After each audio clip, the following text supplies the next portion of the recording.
高雄小港国际机场昨是有一个外籍旅客伫咧过海关的时阵呢，因为拒绝互人家检查行李，所以全一路对管制区冲出去到停车场，加在真紧就互航警局的人甲杀转来。这行李内底也发现是有藏毒品的，啊若航警走出去掠人，这也是高雄机场53档内头一届。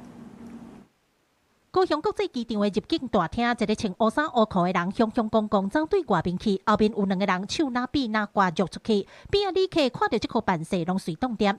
高雄国际机场日一晚到雄雄出现这款走烧肉的画面，有民众拄啊搁在排队等停车，讲有看到远景在掠一个外国人，不过无清楚原因。看到的时候已经是押回来了。对。那他身上有带什么东西吗？或是没有？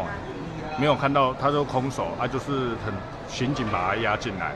警方表示，这名外籍个查甫人伫咧入境通关的时阵，海关人员因为感觉伊的行李检查无啥对当，所以要求其去检查大复检。不过嫌犯一直下体无愿意配合，探入境的人顶过来，行李一拍开，起卡就拢，一路冲出管制区，走到外面的停车场去。加在警方甲海关人员拢真猛扯，连伊都甲嫌犯掠转来。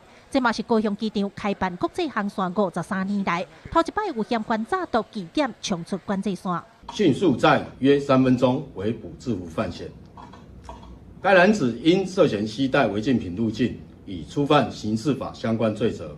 本分局已依法逮捕该案侦办中。因为台北捷运发生攻击事件，这阵大家对公共场所的安全问题拢真重视。警方表示，事后确认嫌犯的行李内底有藏未足毒品，目前专案也依法侦办。另外，航警局也针对国内机场提升安全维护的级数，派警力加强戒备，保障民众的安全。